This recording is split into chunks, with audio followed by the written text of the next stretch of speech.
Now you're on camera, you freak out on me. Anyhow, all right. So let's start over. We're having our technical issues. So what coding were you able to get done today? I just read some stuff. That's it. Okay, so you haven't been able to get to it yet today, but you're going to. I just took half a shot of fire energy drink. I'm pretty sure I will. Okay. Milo. Milo. Alright, so what we're going to continue doing today. Sorry, It looks like you just threw him off. I did. I'm about to do it again if he jumps back up here. Alright, so what we're going to do today, baby, is we're going to continue going over HTML. Now that you've worked with it, and we might even get to, I think, yeah, we'll get to some other stuff. But the idea behind this is I want you to be educated on everything that's going on with the language. You said, hey, how do I go and find out that these things even exist? And this is going to be one way that we do it. So, in the meantime, my goal is for you to finish up your portfolio. You kind of have all the skills you need at this point. You just got to work on it. So, hopefully today or tomorrow. Is that too much of a... So, how about by the end of the weekend? That will be your due date. Or else you'll be shamed. I'm going to walk around the house, and every time we start this, I'm going to go, shame, shame, shame. So, because this is day 14, I want to say. And hi, David. Thanks for coming. And what we're going to... So, let's see. By Sunday will be 20 days. You can finish it in by day 20. Right? What? So, Sunday will be almost 20 days. I haven't been working on it for 20 days. I know. But day 20, you can do that. Alright, so we're saying by Sunday you'll have it done? Make me a guarantee. I don't know what to. Because we need to get you moving forward. Okay, but you're falling behind my schedule here, is what I'm trying to say. Well, you never made a schedule, so I don't know what that even You're looks behind like. schedule. That's what you need to know. You're a bad manager.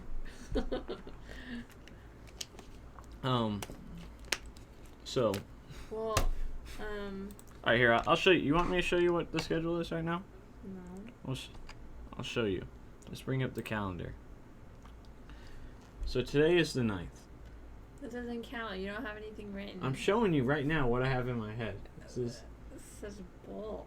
Here. Such BS. Calendar. There we go. Hey, James. So we are here on the 9th.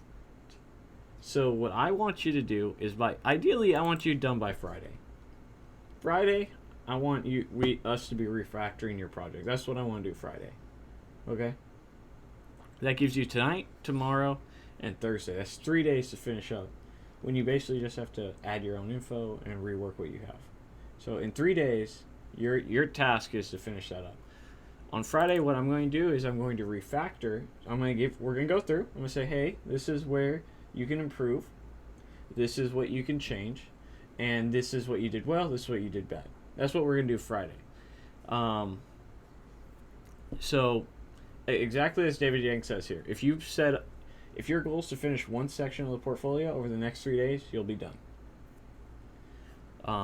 So Friday's refactoring. Today, tomorrow, and Thursday, what we're going to be doing is we're going to be doing exactly what we're doing here, where I go over things, and you're putting them in the back of your memory saying, hey, this is a thing. I don't remember what it's called, but I know it's a thing. Let me go find it in W3 Schools. And we're going to go through HTML. There's a lot more HTML. We're going to go through CSS and JavaScript. And by the time that hits, that should be Friday. And then Saturday, on your own hours, you're going to be... I'm going to show you how to use a text editor. Set that up, right? I'm going to take what's on your code pen, and I'm going to move it to a text editor. And then you're going to do it on your own as well. And I'm going to introduce you to the concept of Git. And we're going to go and do that and I'm going to explain it to you. And then by that Monday, we're going to have you do your very first commit. We're going to have you make a GitHub, which is important. That is I have a GitHub. Huh? You have one? Good. Then we're going to have you actually use it and commit to it and things like that. So that is what the next full week of work is. So, but to maintain that, which would be In 2 weeks. no week. I want you. So by the 12th, next 3 days you finish your portfolio. The 12th, I review it on the live stream. I explained to you how to refactor, and I might even show you, if there's time, how to transfer to a text editor. If not, we transfer it to a text editor. And I'm also going to have you start whiteboarding things out on Saturday and Sunday logically. I'm going to give you small algorithms, and you're going to try and solve them. I'm going to give you hints and things like that. But that's after we do Git. I'm going to talk to you about Git, what it is, what version control is used for, and how it's used. And then we're going to have you start actually, the things that you're working on, we're going to actually put it on your Git page. And we're going to have you put it on your GitHub account. Those are the things we're going to come to. So we're picking up pace here. But first you have to finish the portfolio page. Okay? What's the matter? You need some coffee? What's the problem here, baby? No problem. You look like you're dying. You don't like how I look? That's not what I meant, and you know it. Alright. Alright, cool. So, I think we did this section. Images. Let's jump into tables. That's where we're at. So, tables. You're actually really good at tables, right? So, I would say that. well, you understand the bulk of it. I was very impressed by the fact that you included a table in your tribute page. You told me that tables were easy. I mean, if you understand the concept, it's easy. But yeah, so everything you're learning is new. I don't expect any of it to be easy for you. Okay? What I do expect is for you to pay attention for an hour every day and for you to finish your portfolio by Friday. That's what I expect. And if you need me to ask me a question once or twice a day when you get stuck, I'm happy to do that. I've already thrown you off one. It's like, Daddy sounds super serious over here.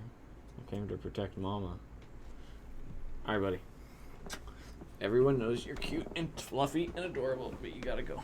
He's been like super affectionate. I wonder if there's something wrong. No.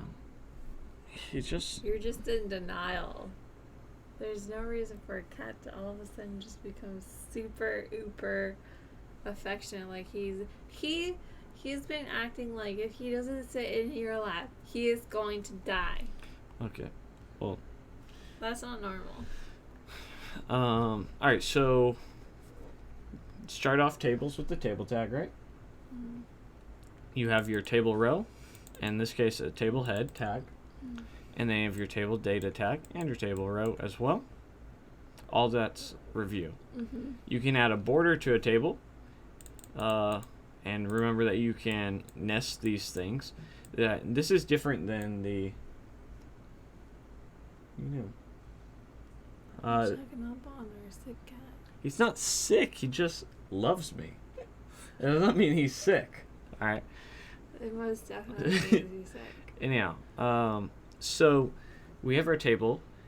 We can apply the same CSS to all three of these by just putting a comma between them, right? I know, when you showed me that, I was like, what? That's so cool. What is this border collapse thing? So let's check this out real quick.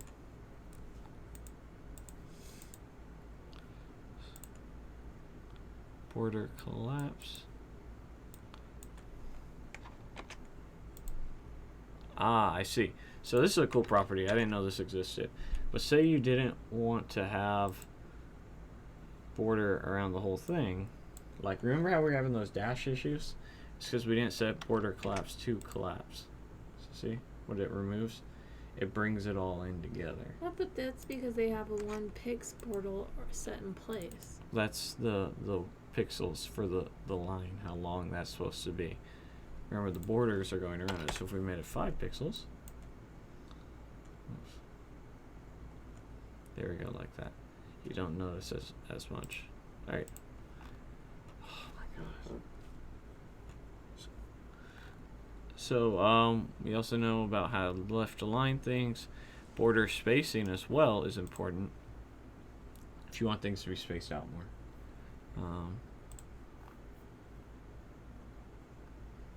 But this is a good point, is that you can't have collapsed borders and have border spacing because they're two opposite things. All right. You have the table head. We got call span. What's call span do again? It's like taking the head and putting it with all the table data that you have. Yeah, so it expands based off how many call spans we have. It takes up, in this case, 2 spaces instead of 1. Good. The same thing with row span. It takes up 2 rows instead of 1. What's the difference between row span and call span? So rows, so columns are vertical. Rows are horizontal. Okay. So you'll see here that this one has a row span of 2, so it's twice as high vertically. Bill Gates. In case anyone wanted to know Bill Gates' phone number, apparently schools has it. Alright. So here we have a caption, which you can add in there. It's a caption tag. Same thing as a heading tag at the end of the day.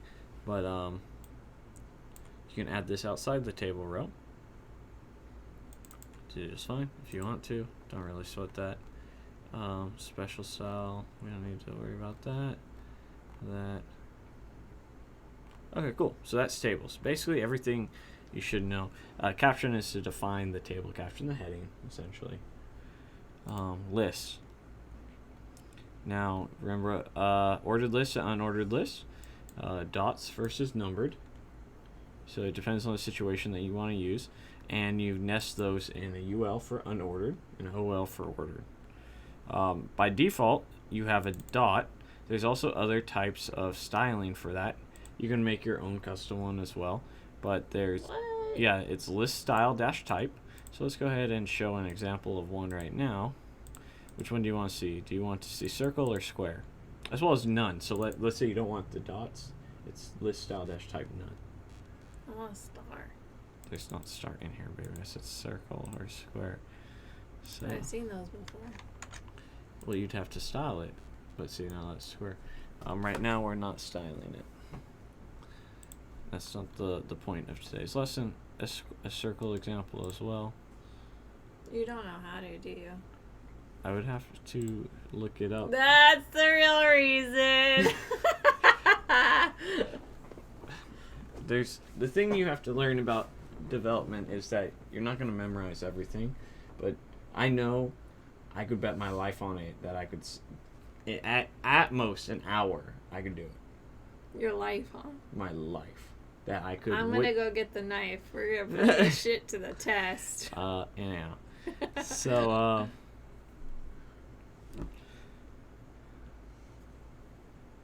what is this?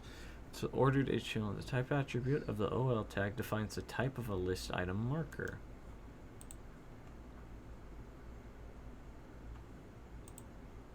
What? I'm trying to understand it. One second. I don't know what this is.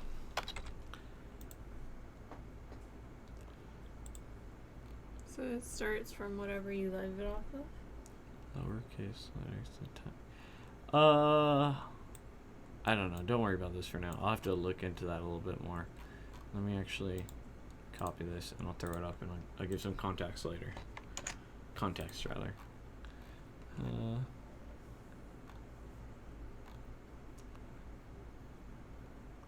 This is kind of cool. So I like doing this because I'm learning a lot of stupid shit that no one actually uses. So you have a description list description list is a list of terms with a description for each. You have your DLs and then your DTs. So here's our and then our DD, which is tag that describes each term. So the DL is the container, the description list. The DT is a tag that defines it, and then the DD describes each term. I couldn't tell you why one way is better than the other, but that's a thing, I guess. That's what I'm trying to say. Maybe it's for dictionaries. So this shows you how you can bring it all together to create a horizontal list that you would use for like your menu. So here we have you see list style none. See how it doesn't have the dots, right? Let's just start putting together the CSS. Then it has no margin, no padding, overflows hidden, background color. And then we float them to the left, and then you do some other stuff, and then on hover, pseudo class. But this is a common way that one might create a. That's how I did mine. Yeah. Thing. All right, chapter summary. Float left, display inline.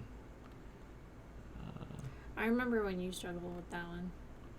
Yeah, this happened. The very first time you went to make a menu. Yeah, baby, I struggle with things every day. This never gets easier. You just get harder things. Stuff that's hard gets easier, and then you move on to harder things. That's how software works. Okay, so block level elements. So a block level elements always starts on a new line, unless you have some CSS that changes that. And it takes up a full width. So it takes up full width of what you need. I thought you were saying block of almonds. No, I was definitely saying block level element. So there's inline elements do not start up and only take as much width as necessary. Now, keep that in mind. This is really important in understanding block level versus inline elements. It's something I get confused on from. Actually, I was messing around with that. This is good we're going over this because I'm really confused with block elements. Okay, so block elements, things like headings. You ever notice how when you put a H1 tag in, everything goes away? It's on its own line and there's nothing that's in its space? No, I haven't noticed. Okay, so let's look at we'll look at some examples here. Basically, a block level element says, hey, I'm taking up the entire 100% of width unless you tell me not to in the CSS, and I'm starting on a new line. So if I'm on this line and I put a heading tag, I'm dropping down the line and it's my shit now. That's block level element. Inline element doesn't take up. It only takes up as much width as it needs, and it doesn't start on a new line. So you could have a anchor tag be next to an anchor tag and it'll be on the same line. But you can't have an H1 be next to an H2 on the same line.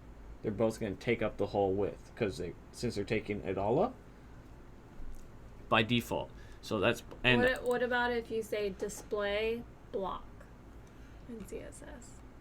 Well, display block means you're saying assign it as a block element.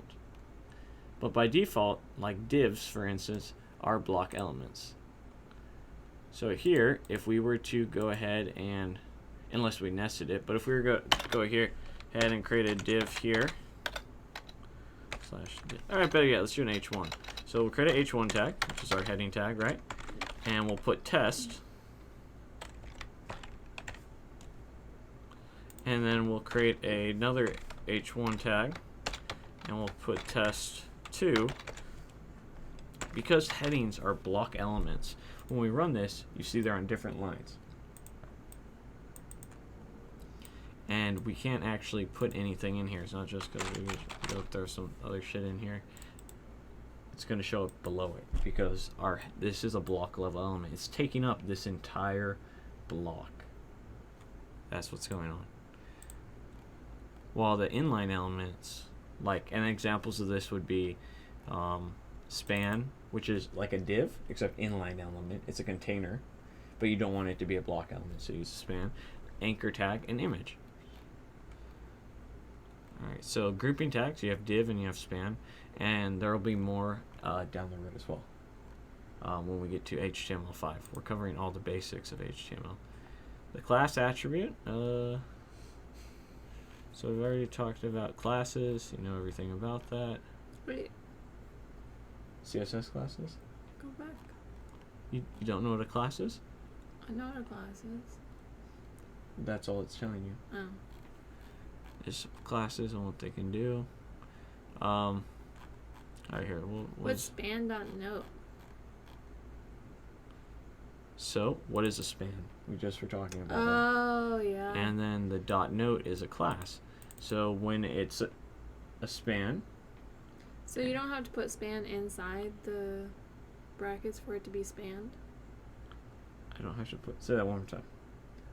So see how it has font size? Yes. So you don't have to do that for span, you can just put it right in the front? No, because if we wanted it to be span comma .note, it would be 4 spans and notes. What this is saying is that when it is a span and it has a class note, make the font size 120% and color red. Oh yeah, So that's this right. is. Yeah. Hold on a second, my squash. Stinker.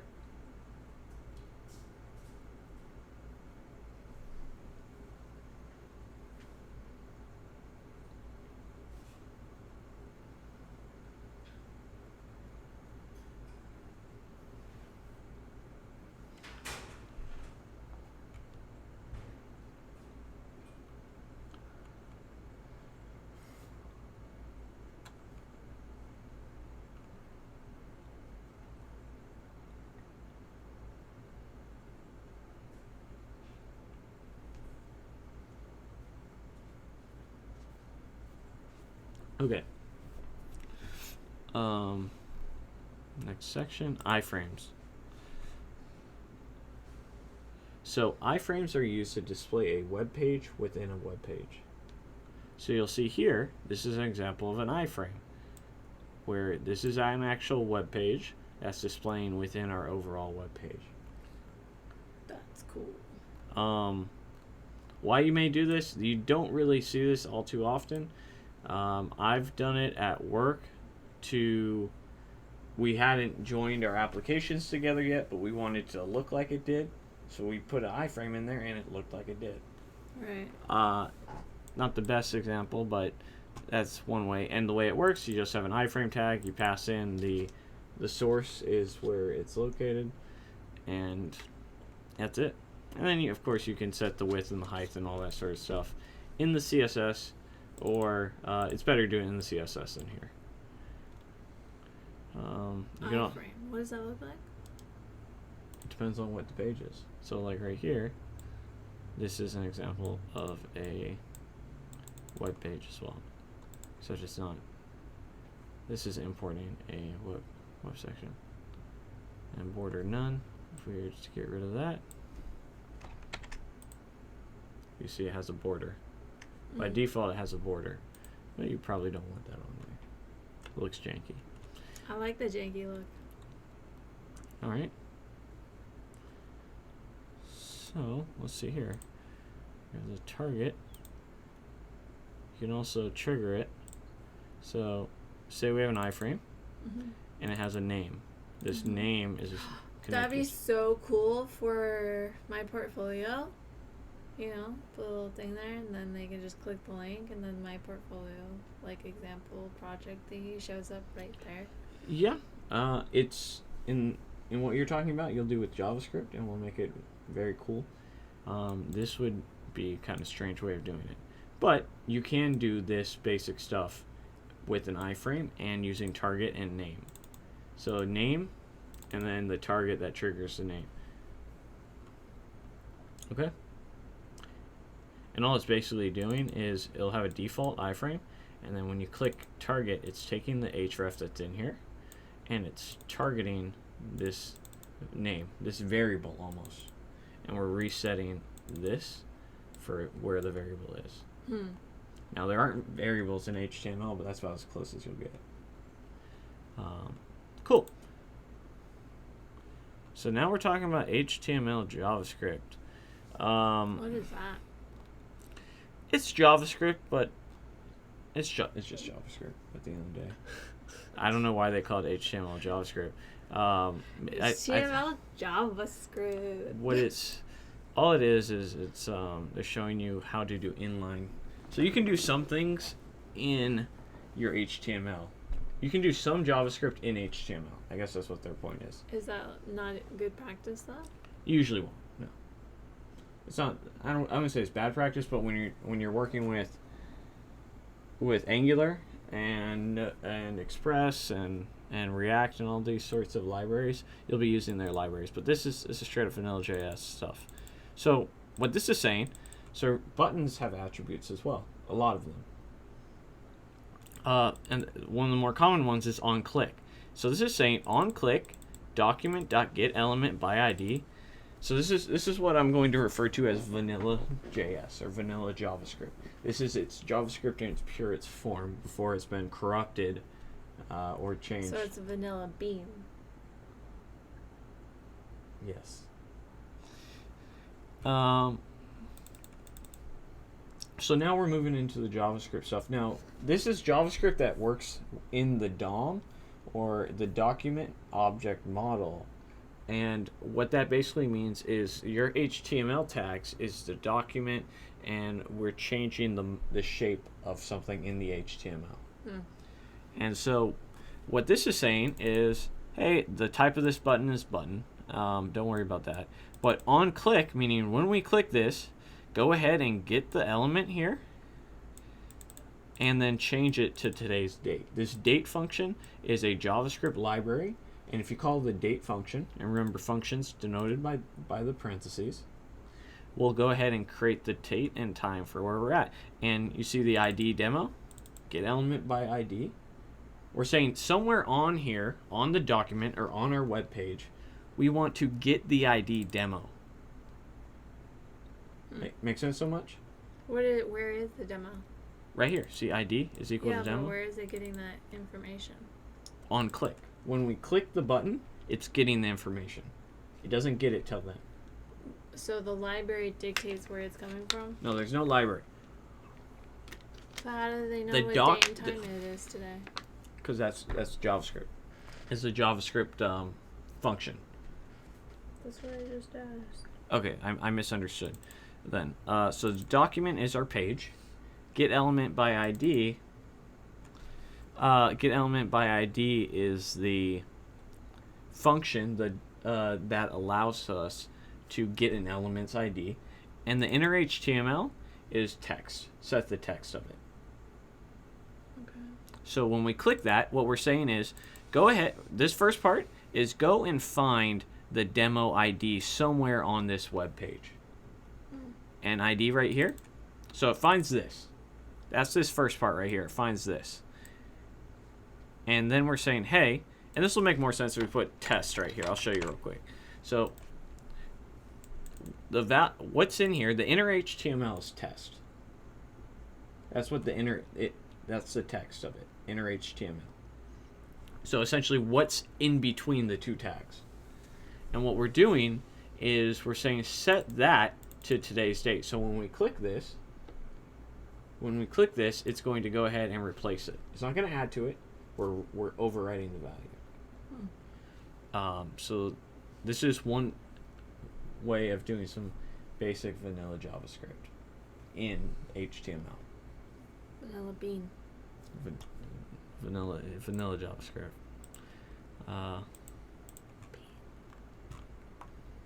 So another thing that we can do is we can use a script tag. Now, you normally won't do this, but it's not bad to do it either. So you can create this script tag, and what the script tag is saying is, hey, between this tag and this tag, we have some JavaScript that we're going to write, or otherwise it's not going to work. Now we're able to, it works in the HTML like we're doing for certain cases, but here we are setting the value to hello JavaScript. Nothing's here, right? But we're saying, hey, somewhere in our web page, go find the ID, demo, and set what's in it to hello JavaScript. and the script tag allows us to write the JavaScript in between there.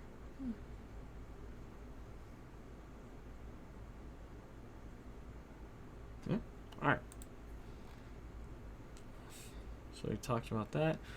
You can also do CSS changes this way. So somewhere in our web page, get the ID, demo, and .style, saying target the style, and the specific way that we want to target the style is setting the font size equal to 25px. And here, we're writing a function. Remer Function stores our code so that we can call it as many times as we want. And we're saying on our button, on click, run our function. Oh. So now instead of us having to put all that into here, all we're doing is calling a function we defined, and when we click it, it's going to change this.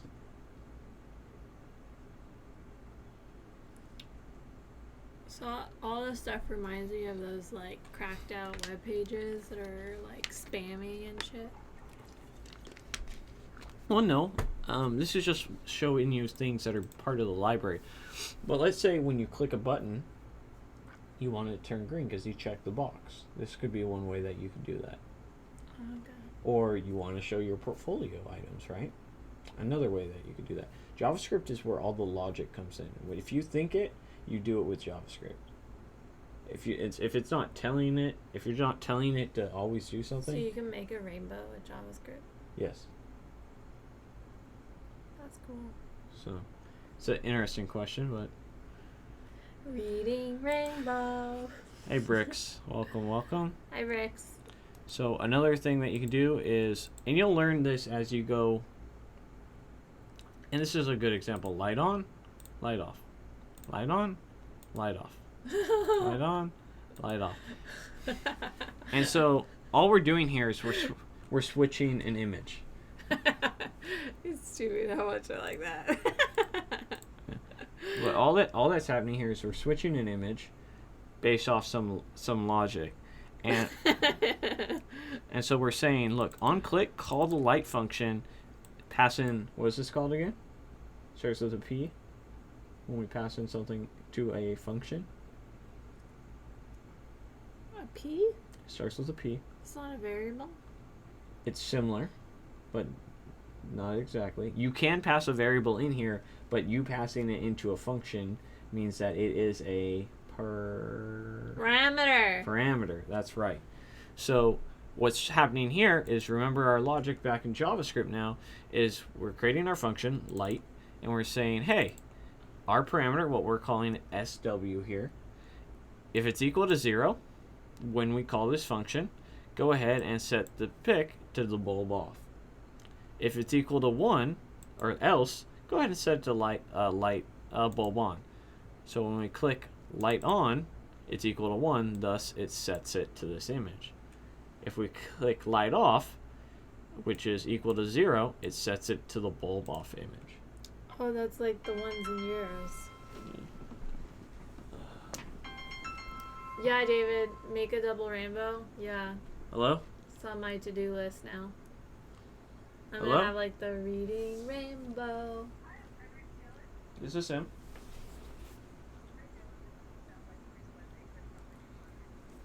Yeah, can you remove me from the call list, please? Thank you. Alright. So, we're taking our if statements and our else statements, and we're... Are you alright? I've been sick of those guys calling me. So rude. They're just telemarketers. They're just doing their job. Alright, so you'll see here that the way that we set it is we're setting the variable pick, and then we are, after this logic runs, we are setting the URL. Milo, I swear to God. But we're getting the element by ID. This is how we find what we're looking for. Yeah. Why is it running off of binary numbers? It doesn't matter what it's running off. It's just how it got set up. Oh, okay. Typically, you could do true. You could do false. Yeah, I was wondering if you could do Boolean. Yeah, you could do anything. You could put hello world, goodbye world, as long as you set up your logic to work off that. Oh, okay. 1 and 0. 0 is usually true. 1 is false. That's usually how it goes. So that's it. Wrong. 0 is false, so 1 is true. Do I have it backwards? Yeah, well, light on is true, so I guess 1 is true and 0 is false. I got it back. It doesn't matter, man. Look it up. It'll Google search will tell you. I fucked this up at work the other day where I thought things were 0 and 1. We could do some quick logic where right here. Let's go over next time after this or some other time we should go over logic. What do you mean? This is all logic. Oh, okay. You mean like there's something special called logic? Yeah. Sounds fancy. Yeah. All right, come here, buddy. You've worn Daddy down. Up, up. He's scared now. Milo. All right. So, but you see now. Yeah. So if we I'll show you right now. So if we put 10 in here and we put 100 or 11 in here, and we change our logic so that this is 10, we'd run it, and so 10 would be. Oh, wait a second. Why isn't that working? Oh, I got it backwards. That's why. So you'll see light on. I just messed this. I swapped these. My mistake, guys. Sorry about that. So 10 is bulb off, and Yeah, switch it up. see, it works just fine. It doesn't matter what you can put it, and we could put in test, and we could put in fire, and we'll say if is equal to test, we want the bulb to be off. And we run this, and we go light on, light off, light on, light off. So all that's happening there is we are evaluating. Come here, big boy. We're evaluating the function. We're evaluating the parameter that's coming in. That's through the click event, the on click event. Does that make sense? Yeah. And when you already know about if statements and else statements. Now you may have had trouble putting this together because you're new to this, but this is what's called DOM manipulation. We're manipulating what's in the document. Yeah, it's called DOM manipulation. Document object model manipulation. Such a fucking closet BDSM No. words. All right.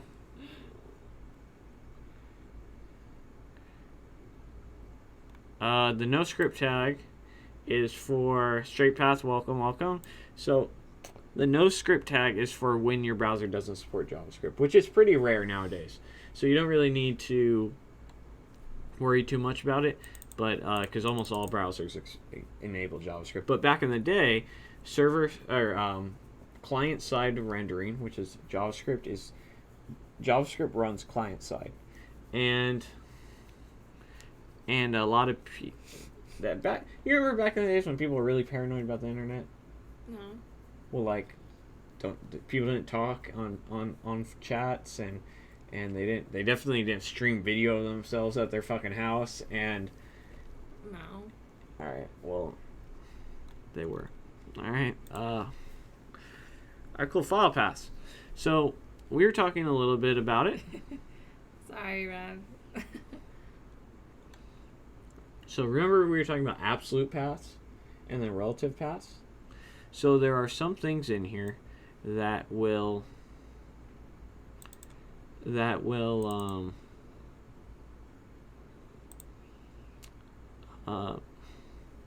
so they're like this, depending on where the slash is and what you have in here, it will go, your path is different.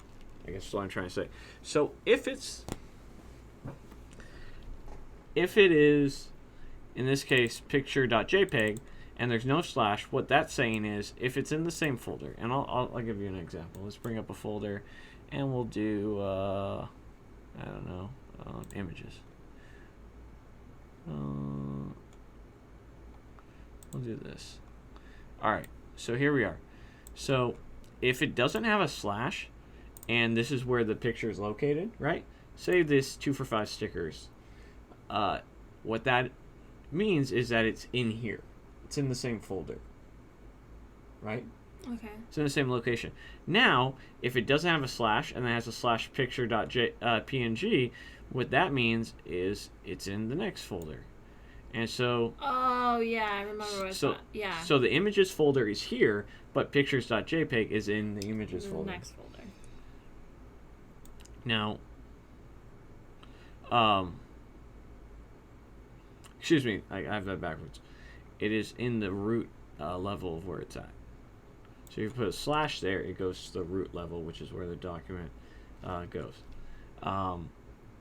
Here in the // picture.jpg, it means it's one level behind.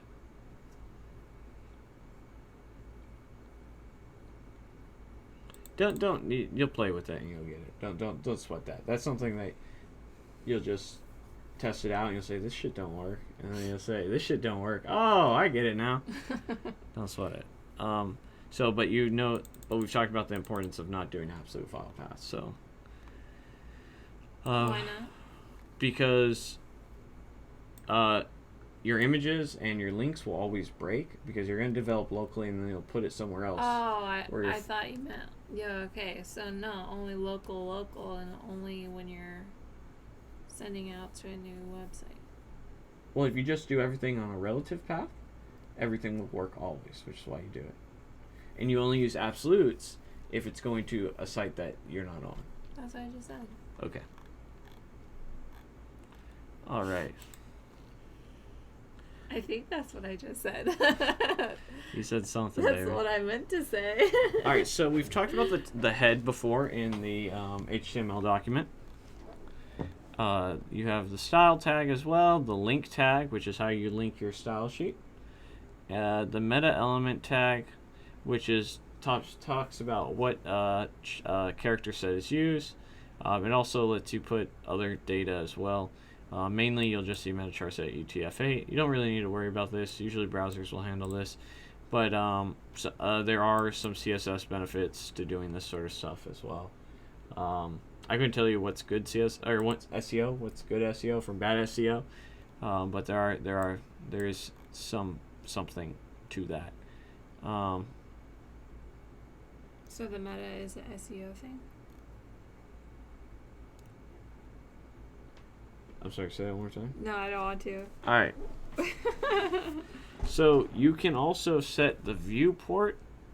This is a little beyond you right now, but essentially, if you don't, this is part of responsive design. If libraries and things like that didn't exist, you would definitely need to do this. So this is what it looks like without the viewport. This is what it looks with the viewport when you pull it up on your phone. Essentially, you're just trying to get, you set a scale as well as what width that you want that set to on the device, etc., etc. Don't worry too much about that. We've already talked about how to get an ID and then set the HTML of it, the inner HTML.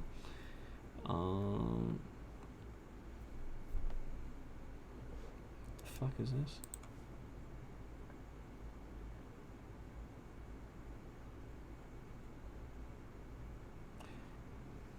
Okay, so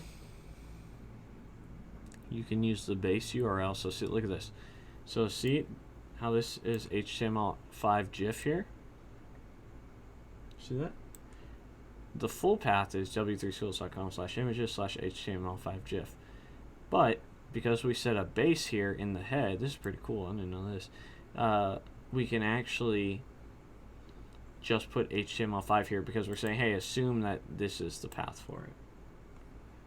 Okay, cool. Omitting HTML.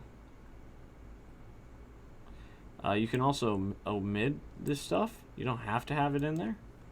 In HTML5 anyhow. Do you still need the doc type? So we don't need the HTML tag. We don't need the body or the head tag. You can omit that stuff if you want. I wouldn't. It just looks strange. Looks like CodePen. Yeah, a little bit.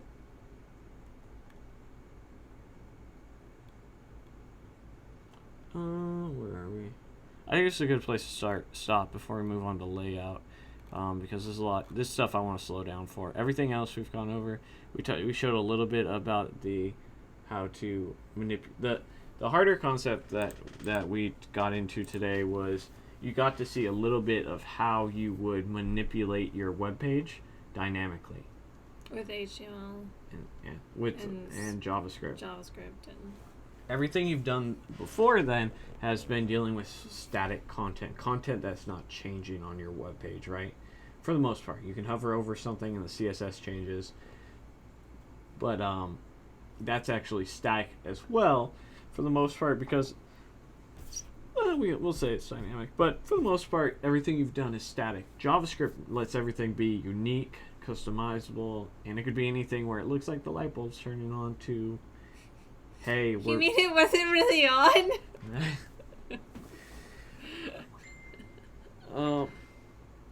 But you get the idea. How much time do you put in coding every day, baby? Oh, man. Today, just this so far, but she's going to put in another 2 to 3 hours today. Yeah, so usually I'll put in between 2 hours, 2.5 hours, 4 hours. So on average, I would say about 2.5 hours on a really... Does that count my hour? Above average? No, it doesn't. So 3.5 hours with the hour that we spend on here.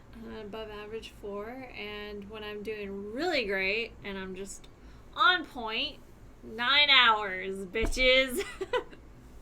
Yeah, so sorry, I gotta keep it PG. Sorry, Rev.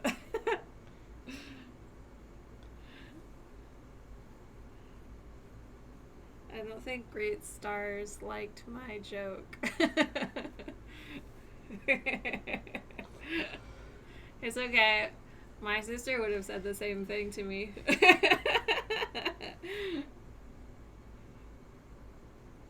Any other questions, guys? Girls? People? I like people. It's very inclusive. how much time do I put into coding daily? Well, I'm a paid developer, so at least 8 hours. I put in about 45 hours a week at work, and then I put in about this last month has been a little strange because I've hurt my hand. I had surgery on it. It's getting better now, so I just started typing again. But typically, if you count the hour I'm doing with April, 7 days a week, that's another 7, that's 52. On the weekends, I usually put about, what do you think? 8, 9 hours. We'll say about 10 for the weekend, 5 and 5. Well, if you don't count YouTube, I'm full-time salaried developer. After the portfolio is built, what is April building next? She's doing the algorithm section, not counting the GitHub. We're gonna have her move off CodePen and go into a text editor. I'm gonna show her the ins and the outs of a text editor. And so we're gonna do a couple more projects after I get done with the portfolio. So after I'm done with the portfolio, we're gonna refactor my code, and then we're gonna move it there, and then it's gonna be another project within that project. So it's gonna be maybe like another week or so with the portfolio page, but yeah, after that we'll go into algorithms. Thank you, Straight Path. Yeah, so I'm a full-time developer. I wish I was full-time freelance, but maybe one day. I have a great job right now. I could never leave it for what freelance sketchiness there is in the world. After the portfolio is built, I'm going to have her transition to a text editor, show her the ins and outs, and then I'm going to explain the concept of Git and GitHub and have her start committing her stuff on there. And when that is done, because that's probably a day to 2 days of stuff, and mind you, I plan that being Saturday and Sunday, she is going to refactor her code and do the commits with that. But then we are jumping into the algorithms where she is going to crash and burn, as most people do. Oh, that's a movie, Crash and Burn, with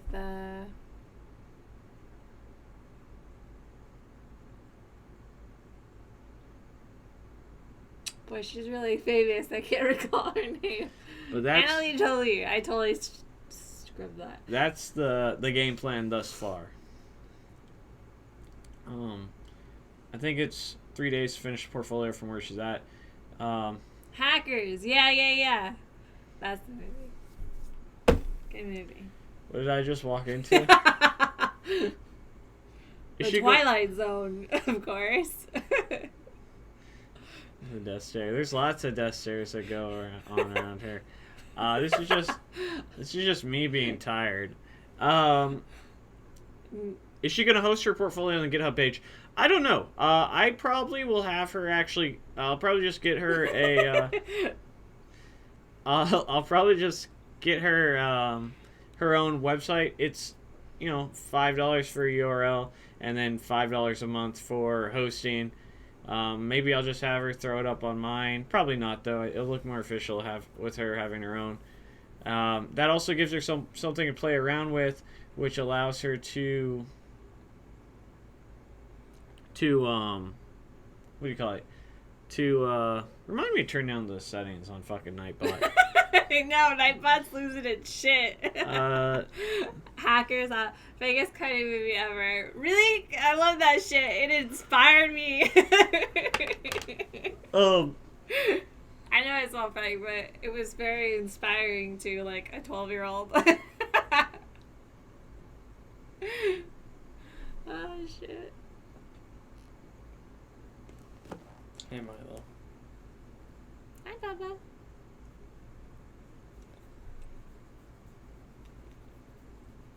Miles the unsung hero of these coding tutorials. He's like, dude, I've been able to hang out with you guys for 100 days now.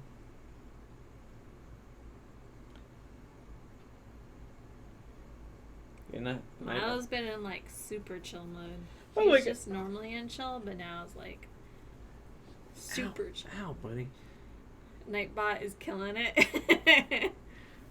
One thing, guys, is make sure you join the Facebook group Code Tech and Caffeine. The link is in the description below. And if you want to support me, you can at patreon.com/codingtutorials360.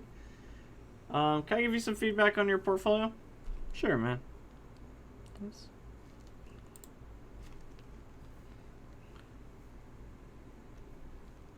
This looks similar to my portfolio.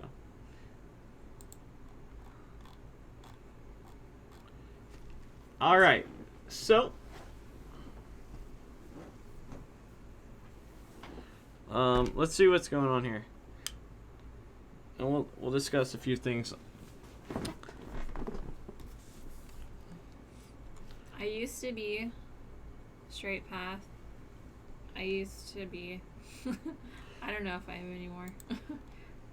I'm sure if I went back to my notes and recapped on a bunch of designs that I've done, I'd be able to get back into it. All right, so I like that you have the responsive menu with the hover effects. Hover effects are always nice and definitely have to have. I like that you put. I feel like that's a basic requirement now, like the hover. Oh, of course, yeah. Yeah, Bootstrap's fine. You can always go back and make something better. One thing I would do is I'd probably remove. There's so much space on here. Just cut it out. Make it a little bit shorter. Let's see. Does this go to? Yeah, it goes to a new page. That's cool. Let's go down a little bit. Cool. It jumps down. You got a nice little round picture. A little about me. Nice images. Does this go to something? Oops. Maybe have a. That was his tribute page. Yeah, what's this? To his own portfolio page. Maybe not have your portfolio page. What? That's what I was gonna do. Be on your portfolio page, unless it's going on another. But it's all right. Your contact info. That's good. Free code can't. A nice little quote. But yeah, man, I mean, there's just a lot of empty space. That'd be my one main concern. But in terms of, a nice, rough first project. I like the pictures. How come I don't have pictures? Is this Bootstrap? No. Bootstrap isn't pictures. Bootstrap is like these buttons. Oh. This menu. Probably some of this. The font here is nice. I like that. You look at some of his code? Yeah, I can. There's nothing for CSS and HTML. There's not really anything to look at. most of the time. It's right there. Change view editor. Yeah, I mean, you want me to critique him? You tell him how to refactor his code and make it better? I'm just saying. Okay. Well, first and foremost, if we're going to do the real critique, you should have this not on CodePen.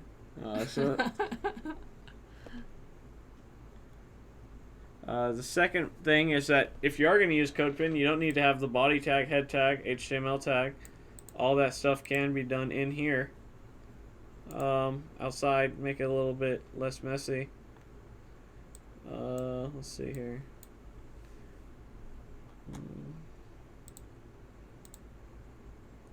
Tidy that up.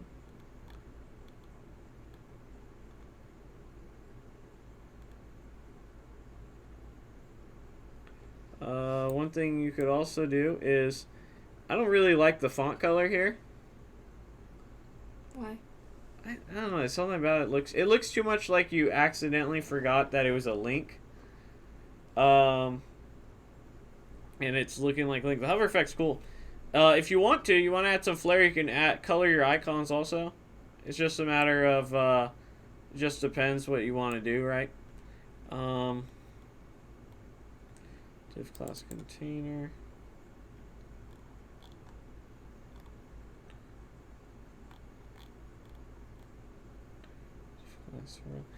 I don't think you need this.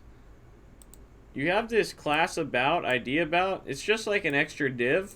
You can actually combine these two divs and it should work just fine. So it's like what you were saying, less code is better code? Yeah. Let's see through. And this BR, these two BRs, this is... Like, I get what you want to do. You don't want it to have this right here. Does the navbar work? Yeah, it does. I tested it earlier. These two BRs, what you really should be doing instead of getting this down is writing some CSS to push the HR, or to push the H2 away. That's what you should be doing. You shouldn't be throwing BR tags in here. Boy, get some padding in there. Yeah. Be excited about it too when you do it. Get that padding. Same thing with this BR. This would look really bad to someone who's looking through your code to see you do this, because what it basically says is that, hey, I'm having issues with CSS when they see something like that. At least that's the whole point of it right here, anyhow. So let's see.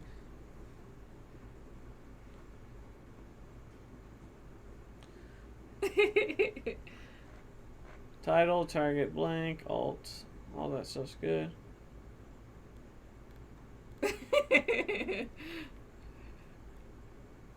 Hey, but there's nothing wrong with... I encourage everyone to get familiar with the Bootstrap column grid system. One thing I would say here is if you're going to use Bootstrap, you might want to actually... Everything in here is column take up 12, and maybe you actually want to float something to the right, or instead of taking up the whole thing with take up the whole row, maybe you want to have things that are not taking up so much. Or I guess actually, because it's almost like it's not responsive is what I'm trying to say. Well, what he's trying to say is this is a designer's point of view. This is the terminology for it, because this is what I did learn, is that there's white space and black space. And when someone is looking at your portfolio, it's not about just the technique anymore. It's about your layout. So you have to make your layout appealing while making your code work. So that's when it comes with the web development. But at the same time, you also have to be, when you're making your portfolio page, you have to be aware of the aesthetic that you're going to put into your code so that it looks, you know, like legit code, even though it's not that big of a deal. Yeah. But all in all, man, good job. I know it's hard getting this done. Especially when you're new. You see me trying to push April to get hers done in the next... Yeah, congrats for you. So... Super jelly over here. I have no jelly! I have no doubt that you worked hard on it, but... I like the code. The code is nice. Is it nice? Yeah, I mean from my perspective, it looks nice. I like that... I like that you use the footer tag here. This is really cool.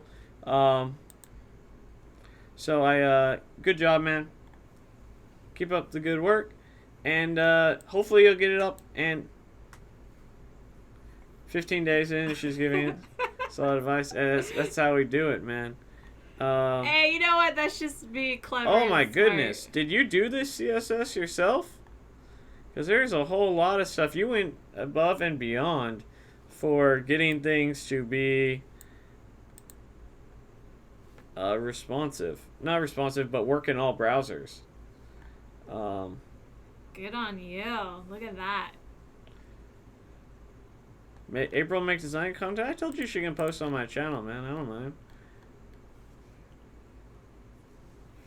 So yeah, I took a lot of designer classes. I actually have a design portfolio, and my favorite topic is black and white space. That's my favorite topic. That I can go on and on in days about black and white space and how it takes 30 seconds or less for an eye to see the difference between a black and white space, and how aesthetically appealing you can make it just by using those two elements within each other.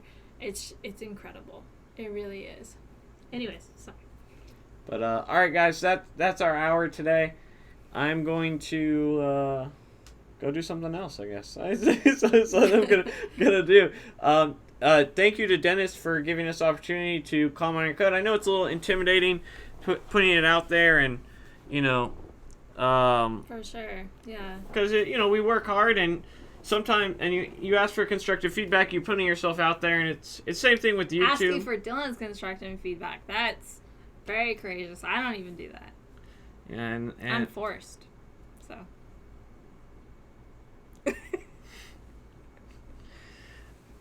Yeah, but thank you for doing that. I wish everyone the best of luck in their own coding adventures, and as always, thank you for watching. Don't forget to comment, like, subscribe, and share. And share these videos. Let's make this. Go. What? No, let's make this channel grow, guys. One last question. All right, Eddie. Well, I'll answer this. What resources did I use to get through the algorithms, intermediate and advanced?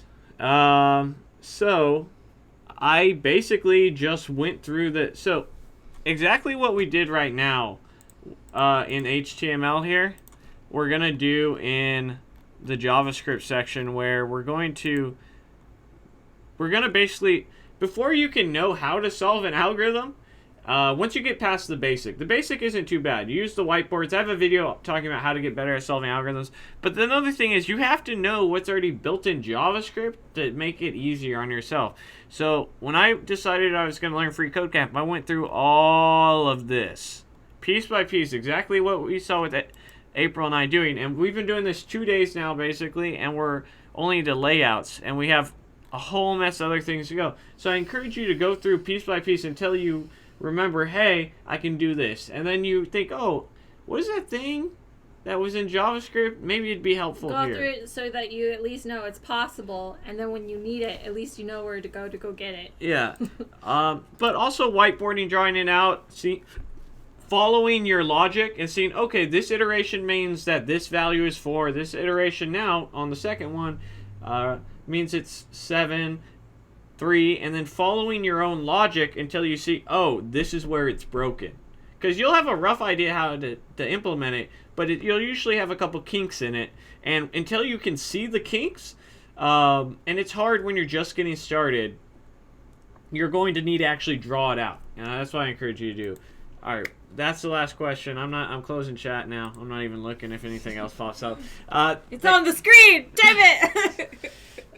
Thank you for watching, guys. Join the Facebook group, Code Tech and Caffeine. Some big announcements coming pretty soon that are going to be there as well. And mine will be Blown's computers as well. If you want to support me, you can at Patreon. That's always dope. And I'll see you guys next time. Remember, guys, code long and prosper.